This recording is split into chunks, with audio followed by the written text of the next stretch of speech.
Eh bien, bonjour mesdames, bonjour messieurs, et nous sommes ravis de vous accueillir à cette nouvelle webconférence. Soyez les bienvenus. Alors aujourd'hui, le sujet traité est un thème qui vous est cher, qui nous est cher, accroître la cohésion de vos équipes. Alors je suis accompagné aujourd'hui de notre expert du sujet, Gérald Normand. Gérald est directeur de projet associé du cabinet Amplitude depuis maintenant presque 18 ans. Gérald pilote et intervient sur un grand nombre de sujets managériaux et commerciaux chez nos clients. Il intervient régulièrement sur les thématiques de team building et de cohésion d'équipe chez beaucoup de nos clients, que ce soit au sein d'équipes autour de leur manager ou, par exemple, réunissant des membres du comité de direction ou encore plus largement dans des séminaires ou dans des conventions d'entreprise. Donc Gérald, on peut dire, connaît parfaitement ce dont il va nous parler aujourd'hui. Bonjour à tous. Alors Gérald, j'ai une première question te concernant. Pourquoi ce thème et pourquoi le traiter aujourd'hui ? Alors effectivement, vous avez vu que nous l'avons relié à profiter de l'événement planétaire Coupe du Monde de football. Alors sachez que vous soyez fan ou pas de l'équipe de France, cette webconférence va vous intéresser parce que bien sûr, nous allons aborder surtout comment accroître la cohésion de vos équipes. En fait, on peut profiter ou pas de l'événement planétaire Coupe du Monde de football juin-juillet, mais on va surtout avoir à cœur d'aborder avec vous comment on accroît la cohésion. Alors finalement, quels sont les événements chez nos clients qui déclenchent le besoin de renforcer la cohésion d'équipe? Que nous disent aujourd'hui nos clients? En fait, c'est très varié. Là, je vous ai mis quelques exemples de ce que nous disent nos clients. On a souvent, bien évidemment, des clients qui nous disent « je souhaite renforcer l'unité du groupe ». Ça, c'est très fort parce qu'ils perçoivent effectivement qu'il y a des écarts de comportement et que ce n'est pas uniforme. On peut aussi avoir envie de faire face à la concurrence parce qu'on a la concurrence qui a lancé un produit leader et qui commence à nous embêter à prendre des parts de marché. Donc ça nous ennuie, donc on a envie d'être plus soudés pour faire face à cette concurrence. On a aussi des perceptions de clients qui nous disent on a l'impression que les régions et le siège, ils se font presque la guerre, donc on a envie de les faire travailler ensemble pour les unir. Bref, voilà, tous les sujets en fait qui les préoccupent ou ils perçoivent un manque de cohésion. Alors tu nous parles beaucoup de cohésion. Est-ce qu'on ne pourrait pas aussi parler de cohérence? Alors, en fait, c'est la toute première question à se poser. Quand on écoute le besoin du client et qu'il vient vers nous pour dire « Voilà, Gérald, j'ai un problème de cohésion, j'ai un problème de scission entre mes équipes ou ça manque d'unité », les premières questions qu'on va lui poser, c'est effectivement mesurer qu'il y a de la cohérence dans son service. Ça veut dire quoi?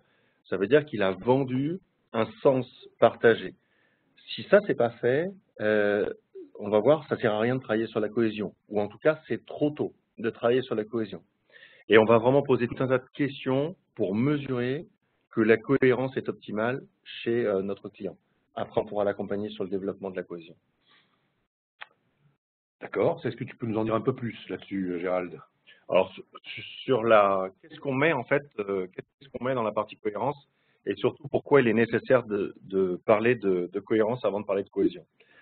Je vous ai fait un schéma là qui reprend les deux informations. La cohérence, c'est aller dans le même sens, c'est-à-dire que on a des collaborateurs qui savent vers quel port on va. On imagine qu'on les met dans un bateau, on quitte Saint-Malo par exemple, et qu'on leur dit que l'on veut aller dans un port de l'Amérique du Sud, par exemple, c'est OK, on va vers ce port-là. Mais surtout, pourquoi on y va? Quel sens on donne en fait à ce projet d'aller vers un port de l'Amérique du Sud? Ça, c'est la cohérence.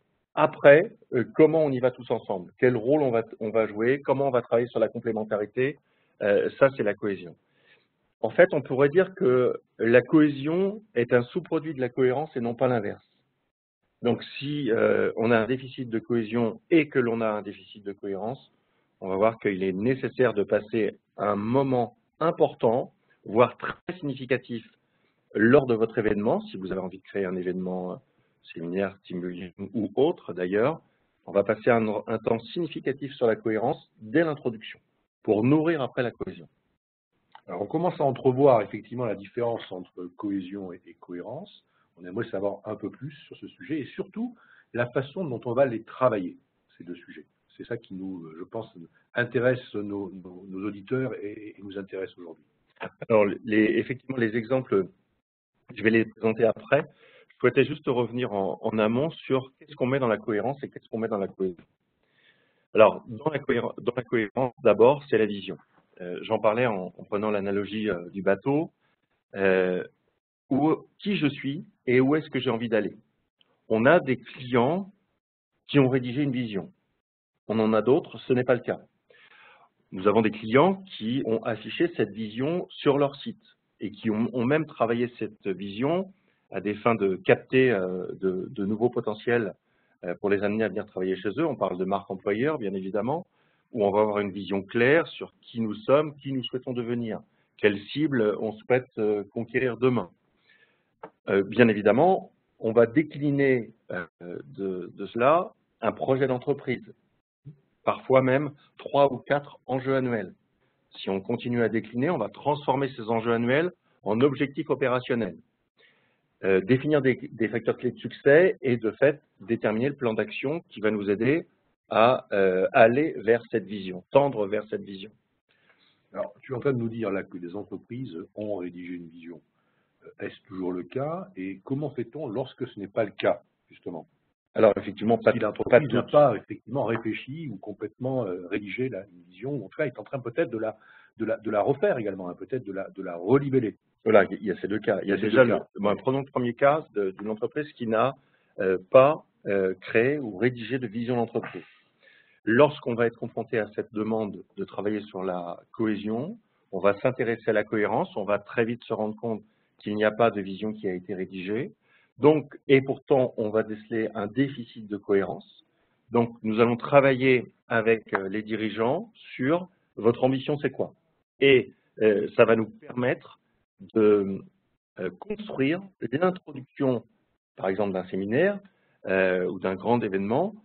Et on va travailler sur, avec le comité de direction ou le directeur général pour qu'il explique son ambition. À minima, c'est cela qu'on va faire, parce que c'est nécessaire pour nourrir derrière la cohésion. Et si c'est le cas d'une entreprise qui effectivement a revu sa vision, bah, comment elle a vendu ça, quelle communication elle a fait autour, est-ce que les collaborateurs se sont appropriés ça, est-ce que le management intermédiaire s'est approprié cette vision, qu'est-ce qu'il en fait, comment c'est présent dans le quotidien. D'accord.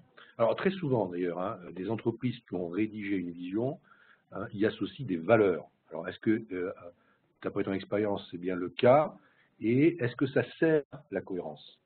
En fait, c'est un binôme nécessaire. C'est-à-dire que les valeurs sont généralement associées à la vision de l'entreprise parce qu'elles servent en fait à porter la vision. D'ailleurs, j'ai une convention à préparer pour un client qui a travaillé sur vision, valeur, mission. Et finalement, je vais commencer à lui faire prendre conscience qu'il a intérêt d'ailleurs à présenter ses valeurs, parce que finalement, c'est ce qu'il y a de plus beau dans l'entreprise, et ce sont mes guides au quotidien. Parce que derrière les valeurs, on va décliner des comportements attendus de la part des collaborateurs, au service de cette vision. Donc on a bien les valeurs au service de la vision. Finalement, les valeurs, ce sont des étoiles, des guides au quotidien, qui guident la plupart de mes actions et les comportements associés. D'accord. Ça veut dire que on a aussi travaillé, c'est pour ça que je l'ai rajouté ici, on a travaillé sur une communication structurée et efficace qui va dans le sens de et qui aide à la matérialisation de valeurs. Je donne un exemple. Si une entreprise a comme valeur la proximité, par exemple, c'est aussi notre cas, qu'est-ce que ça veut dire pour chaque collaborateur? Qu'est-ce que ça veut dire pour un manager? Comment ça va l'aider à créer de la cohésion autour de la valeur proximité? Mais surtout, je reviens sur qu'est-ce que ça veut dire. Parce que si, par exemple, on est sur un entretien annuel, comment j'analyse que mon collaborateur, il fait vivre la proximité? Ça veut dire quoi? Ben, on a intérêt déjà à se poser cette question-là. Et ensuite, on va avoir notre manager qui va être aligné par rapport à la proximité et qui va faire vivre cette proximité avec ses collaborateurs. Donc, si on comprend bien, Gérald, la cohérence se travaille notamment autour de la vision et des valeurs de l'entreprise, oui. Ce qui permet aux équipes d'en comprendre le sens et d'aller dans le même sens, hein, c'est ce que tu as indiqué. C'est d'aller dans le même sens. Et alors la cohésion. Donc, aller dans le même sens, et la cohésion, c'est y aller tous ensemble. Quel est l'intérêt d'y aller tous ensemble? Alors, on peut travailler en matière de cohésion sur tout un tas de, pardon, je vous prie de m'excuser, je fais une manip. Voilà. On peut travailler en matière de cohésion sur tout un tas de sujets. On peut avoir envie de travailler sur comment on réussit ensemble. Ça veut dire comment on va plutôt orienter les choses avec des objectifs collectifs plutôt qu'avec des objectifs individuels. On le reverra tout à l'heure en fin de webconférence sur les choses qu'on a intérêt à éviter pour nourrir la cohésion. On peut avoir envie de travailler sur la connaissance mutuelle. Qu'est-ce que je sais de moi-même? Qu'est-ce que je sais de l'autre? Pourquoi l'autre s'est comporté comme ça la semaine dernière? Dans le cadre du projet, il y a un comportement que je n'ai pas compris. Mais qu'est-ce que je sais de lui? Qu'est-ce que je sais de ses leviers de motivation? Comment je peux l'aider en fait à prendre part à mon projet et finalement qu'il soit aidant et qu'on développe l'entraide, plutôt que, j'allais dire, de se tirer dans les pattes. Et puis surtout, la cohésion, c'est aller tous ensemble vers le même but. Je vous ai donné un exemple. Je vais vous donner un exemple, une analogie que j'utilise souvent quand on travaille sur l'intérêt d'être dans la cohésion. Le crayon. Voilà un crayon. Ce crayon, si je le prends seul, il est assez facile de le casser. Voilà. C'était vraiment très très facile. Surtout pour Gérald, qui, vous ne le voyez pas, mais grand et costaud. C'est ça. Si par contre j'en prends 10, là j'en ai associé 10, je les mets ensemble, voilà, vraiment, vraiment bien ensemble. Là, je peux essayer d'aller assez fort, je vais avoir du mal à les rompre. La cohésion, c'est ça. Mais pour qu'ils soient tous alignés, il faut qu'avant j'ai travaillé sur la cohérence. Parce que s'ils sont un peu désaxés, voire dans l'autre sens, etc., ça me sera beaucoup plus facile de les casser. Et donc d'abîmer la cohésion. Et on peut avoir envie de travailler sur tous ces sujets-là, avec une analogie comme celle-ci, de manière ludique ou pas, ou d'amener les collaborateurs à travailler en groupe de travail. Un exemple, comment on travaille ensemble vers un objectif commun. Comment on veille à la complémentarité. Là, je viens de parler de complémentarité, par exemple, parce que tout le monde a un rôle à jouer. Il y a des crayons qui sont au centre, d'autres à l'extérieur. Tout le monde va avoir un rôle à jouer pour tendre vers l'atteinte de l'objectif commun. Alors, ça me paraît très clair. Que se passe-t-il alors si la cohérence existe et pas la cohésion, ou réciproquement? Ou l'inverse, effectivement. Alors, pour cela, effectivement, je vous ai présenté un schéma ici. Voilà. Donc, vous voyez qu'il y a un cas numéro 1, ça c'est le Graal, c'est présence de la cohérence et présence de la cohésion. Il y a le pire des cas où il y a une absence des deux, ou un déficit en tout cas notoire dans les deux. Et puis il y a deux cas intermédiaires, cohésion forte, cohérence faible, et inversement, cohésion faible et cohérence forte. Ben, je préfère bien évidemment être dans la cohérence forte et la cohésion faible, parce que ça produit plus de performance que d'aller tous dans le même sens, même s'il n'y a pas encore trop de cohésion ou qu'il y a encore quelques heurts, quelques frottements dans l'équipe, au moins on avance tous dans le même sens. On n'y est pas encore tous ensemble, on ne va pas tous encore à la même vitesse, on n'a pas encore trop développé l'entraide, mais ça produit quand même de la performance. D'ailleurs, alors finalement, que faut-il faire alors pour si dans les cas numéro 2 et 2 bis, oui. On n'a pas les deux qui sont alignés, cohérence et cohésion, qu'est-ce qu'il faut faire pour rééquilibrer cohérence et cohésion? Quels sont finalement les chemins à parcourir dans les équipes, dans les entreprises, chez nos clients, pour effectivement rééquilibrer ces deux sujets? Alors, avant même de parler de chemin ou de décider du plan d'action que l'on doit mener pour notamment construire un événement, un séminaire, un team building, peu importe comment on le nomme, je vous invite, messieurs, dames, vous qui êtes en ligne, à faire l'exercice suivant. Vous allez placer sur cette matrice votre équipe ou votre entreprise et vous allez attribuer d'abord une note sur la cohérence de 1 à 4 et ensuite une note sur la cohésion de 1 à 4 et vous allez cocher l'une des 16 cases présentes à l'écran. Donc voilà, sur votre bloc-notes, je vous laisse prendre quelques secondes pour évaluer le niveau de cohérence. Veillez à choisir un chiffre et pas une position intermédiaire. Vous allez voir pourquoi ça a du sens, puisque je parle de 4 stades de l'évolution d'un groupe. Alors, vous avez choisi vous avez choisi l'une de ces 16 cases et vous voyez qu'en fait, il y a 4 grands carrés. Pour quelle raison je parle de 4 grands carrés?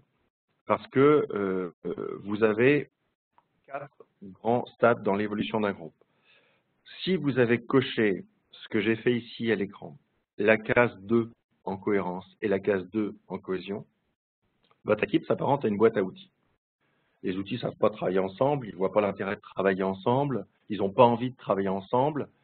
Ça, c'est la notion de boîte à outils.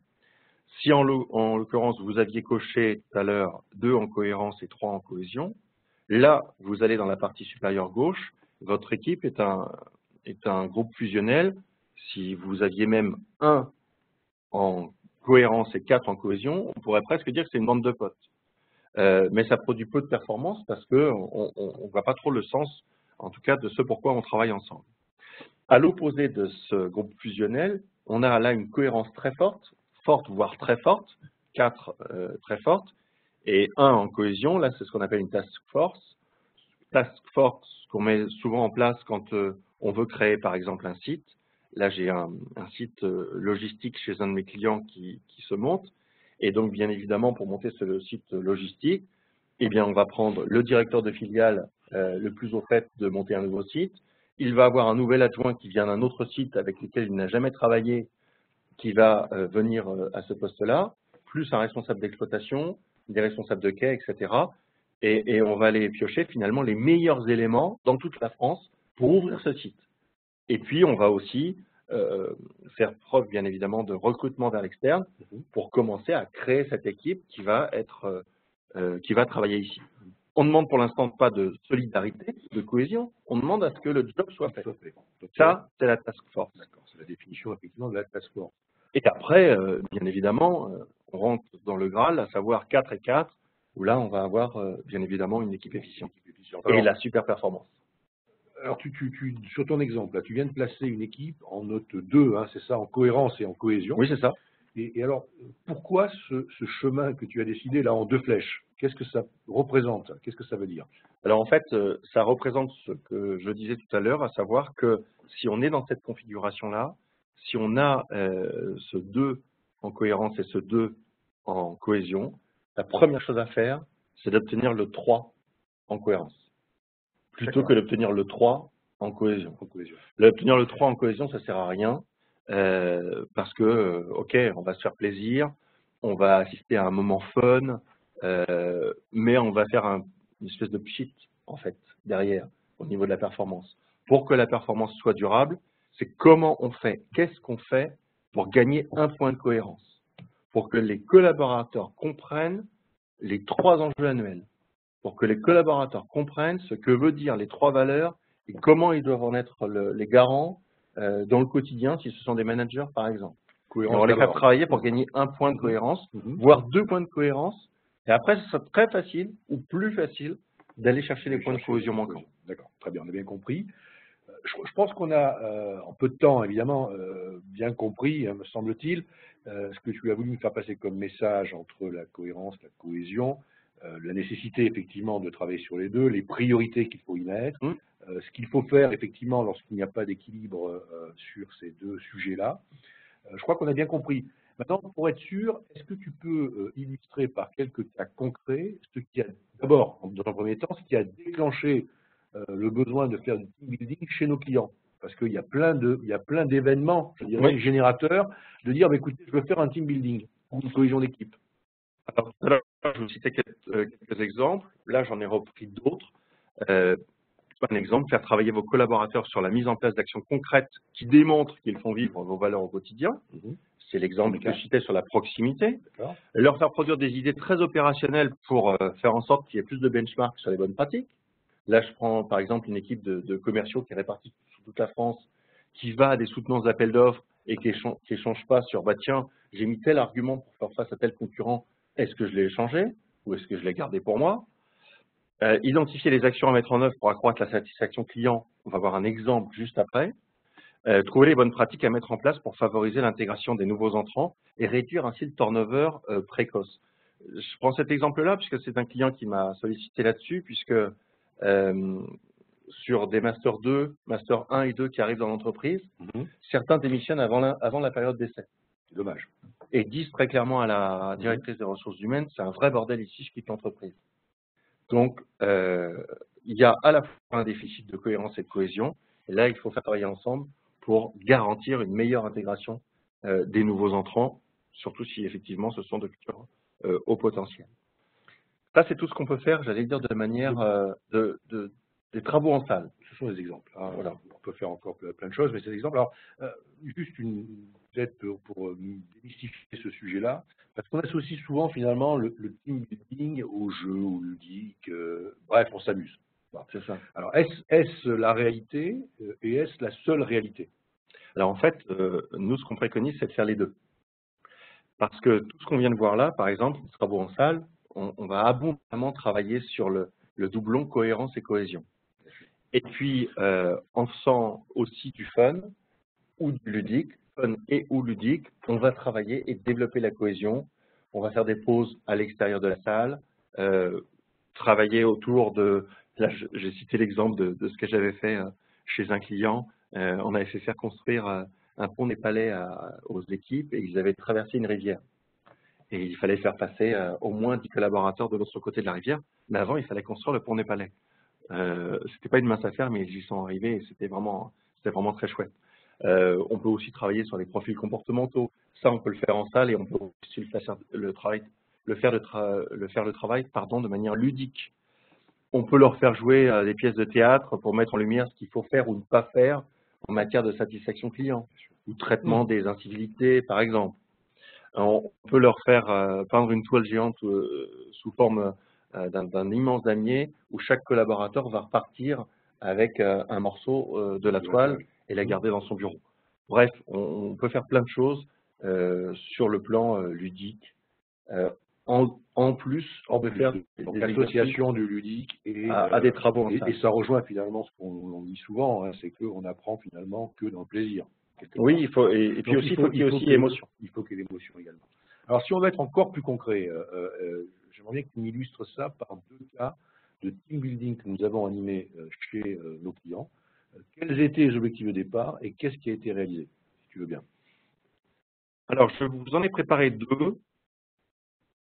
Le premier, c'est dans la promotion immobilière, où nos clients, notre client en l'occurrence, là, évalue la note de satisfaction à deux moments, à la réservation du bien, donc là c'est le travail fait par le commercial qu'on mesure, et à la livraison, donc quand je vais rentrer dans mon logement. On avait une note de 7.2 et l'objectif c'était de passer à 8.2, donc de gagner un point de satisfaction. Nous avons fait travailler les 60 collaborateurs sur des travaux en sous-groupe pour déterminer les meilleures idées à mettre en place pour augmenter cette note à la livraison. Derrière, il y a eu un vote pour déterminer le top 10 sur tout ce qui avait été produit. Et sur chaque idée du top 10, un sponsor a pris en charge le projet, a créé son équipe pour mettre en place ces actions-là. Ça, c'est ce qu'on a fait en salle. Et dans le même temps, on a fait travailler les collaborateurs avec une course d'orientation où toutes les équipes avaient un rôle complémentaire pour atteindre un objectif commun. Donc ça rejoint effectivement l'idée d'association du ludique avec des cas très pratiques. C'est très concret, peut-être un autre cas? Alors l'autre cas que je vous ai préparé, c'est un cas dans l'industrie alimentaire, où là l'objectif, c'est une entreprise qui est leader sur son marché, avec un très haut niveau de part de marché, donc un très fort leadership, et pour autant les dirigeants ont décidé de ne pas s'endormir là-dessus, parce qu'on voit des concurrents apparaître dans tous les continents, qui commencent vraiment à se bouger, et donc il y a des transformations à mettre en œuvre, elles sont nécessaires. Or, on a une entreprise qui a 150 ans et qui a quelque part assis sa crédibilité et son leadership. Donc, pour que les managers prennent conscience que les transformations sont nécessaires, la direction générale a décidé de faire un séminaire autour de la culture du changement et donc de la nécessité du changement. On a travaillé sur les étapes émotionnelles pour faire vivre et accepter ces changements. Et puis, on avait aussi le lendemain une personnalité qui expliquait comment elle a mené des changements importants dans des organisations de leur taille. Et derrière, on a fait travailler les collaborateurs sous forme d'atelier, avec des grands changements fictifs, et on les a fait travailler sur, tiens, et votre plan d'action pour résoudre ça, c'est quoi? Parfait. Alors, écoute, ces exemples, je pense, nous ont bien éclairé de manière très concrète sur le sujet de la cohésion d'équipe et du team building. Par contre, je ne sais pas vous, de l'autre côté de l'écran, mais moi, je ne vois pas encore très bien le lien avec les Bleus, hein, dont on parlait tout à l'heure, et la Coupe du Monde. Ah oui, les Bleus. Alors, les Bleus, qu'est-ce qui se passe avec les Bleus? Alors, comme je le disais en introduction, que vous soyez admirateur ou fan des Bleus et que vous suivez leur parcours, et on l'espère, gagner la Coupe du Monde. Je l'espère en tout cas, avec une belle finale France-Allemagne. C'est possible par rapport au tableau. J'ai envie de vous poser une question. Gérald est un grand spécialiste du sujet, croyez-le. J'ai envie de vous poser une question, c'est qu'allez-vous faire durant les matchs de l'équipe de France? J'insiste, durant les matchs. Pourquoi? Et finalement, j'avais envie de faire cette webconférence avec Luc depuis pas mal de temps, et c'est un client, peut-être l'un de vous en ligne, qui m'a donné envie de faire cette webconférence autour des Bleus, parce que effectivement, quand on a commencé à planifier ce séminaire, qui va avoir lieu au mois de juin avec leurs équipes, toute la force commerciale, plutôt les managers de la force commerciale, je leur ai dit, ah non, ça colle pas, il y a un match des Bleus. Et le directeur me dit, mais si Gérald, justement, c'est génial, on va s'arrêter pendant 1h45. Et donc, tu vas construire ton programme autour du match de l'équipe de France. En l'occurrence, c'est le 21 juin, et le séminaire va avoir lieu le 21 et le 22 juin. Donc, il y a un match qui a lieu le samedi, il y a 2 autres matchs qui ont lieu donc le 21 juin à 14h et le mardi 26 juin à 16h. Et vous pouvez très bien construire un événement, votre événement, pour développer cohérence et cohésion autour de ça. L'exemple que je donnais, on commence le 21 au matin et on va jusqu'au 22 après-midi. Vous pouvez avoir un événement qui démarre le lundi 25, va s'arrêter le 26 et se termine par le match des Bleus. Ou commencer le mardi 26, on finit l'après-midi sur le match des Bleus et le 27, on travaille sur la cohésion, par exemple. Voilà, donc c'était au-delà d'être un fan et effectivement je vais suivre la Coupe du Monde, je préconisais effectivement que on peut y associer un événement pour votre entreprise parce que, comme je le disais tout à l'heure, si c'est chargé d'émotions, on s'en souvient. Et donc, ça va permettre une cohérence et une cohésion durable. Oui, on peut dire aussi, hein, peut-être, si je résume ce que tu dis, Gérald, hein, c'est que l'effervescence, finalement, l'énergie dégagée et la solidarité générée par un événement de cette nature peut, et c'est l'objet, se transformer en énergie positive pour l'entreprise. Et c'est peut-être effectivement une opportunité de le voir dans ce sens-là. C'est ça. Alors, très bien, mais pour que ça marche, y a-t-il néanmoins quelques précautions à prendre, Gérald? Il y a des cartons rouges. Ah oui, on est il y a des cartons rouges. Voilà, c'est ça. Mais là, c'est vraiment des cartons rouges. Si je veux développer la cohésion avant, avec une cohérence insuffisante, je vais dans le mur. Si je favorise la compétition interne par la mise en place de challenges individuels notamment, plutôt que de développer la coopération et les objectifs collectifs, je vais dans le mur. Si je manque d'exigence et de courage pour recadrer des comportements inappropriés qui ne vont pas dans le sens de la vision ou des valeurs, je vais dans le mur. Si j'oublie de donner du sens à la réalisation d'un tel événement et que je ne rends pas mes collaborateurs acteurs de l'événement, je vais dans le mur et je vais faire un flop. Parfait. Écoute, je pense qu'on a suffisamment, en tout cas, dans ce laps de temps qui nous a été consacré, développé ce sujet-là. On t'en remercie, Gérald. On va juste conclure par 2 mots. Un, on en profite de cette webconférence juste pour vous informer que Amplitude change sa communication et vient effectivement de publier une nouvelle plaquette, une nouvelle brochure qui est déjà disponible en téléchargement sur notre site. Donc, n'hésitez pas, si vous souhaitez effectivement la voir dans vos premières. Physiquement la semaine prochaine. Voilà. Alors, c'est pas qu'un changement c'est un changement de communication, c'est aussi de resituer notre mission, notre métier. On se positionne résolument au cœur des transformations des entreprises parce que ça nécessite que les hommes et les femmes qui la composent puissent effectivement accompagner tous ces changements. Et il n'y a pas aujourd'hui, vous le savez pertinemment, une seule entreprise qui n'est pas dans cette posture-là de changement aujourd'hui permanent. Donc on est là pour générer confiance et agilité et faire en sorte que vos collaborateurs, vos collaboratrices suivent effectivement les transformations que vous êtes en train de vivre aujourd'hui, hein, tout un chacun. Deuxième, pour conclure maintenant sur ce sujet-là, donc cette brochure, encore une fois, est téléchargeable dès maintenant. Il est temps aujourd'hui, hein, il est maintenant temps pour nous de vous rendre votre liberté. Hein. Donc nous espérons que cette webconférence, je vois qu'il n'y a pas de questions, hein, donc on va pouvoir conclure. Nous espérons que cette webconférence vous a été utile et nous vous remercions très chaleureusement pour le temps que vous avez consacré et votre écoute. Hein. Et puis nous terminons en vous présentant la prochaine webconférence qui aura lieu le 5 avril sur un tout autre thème, qui est la pédagogie par le théâtre au service de l'agilité relationnelle.